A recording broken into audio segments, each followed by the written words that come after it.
story.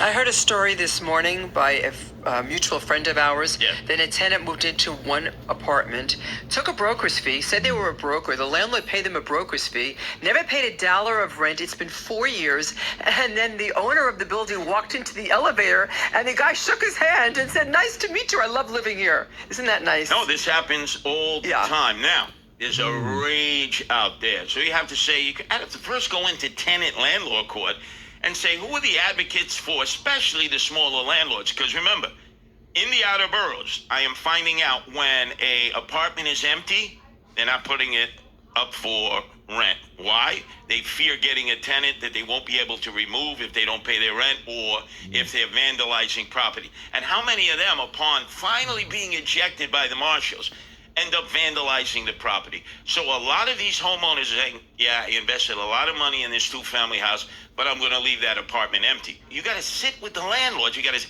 what do you need from the city? How can we make it good for you so you're going to release these apartments and not warehouse them, which is happening in the city? And then you have people who are coming in and they're buying apartments as an investment.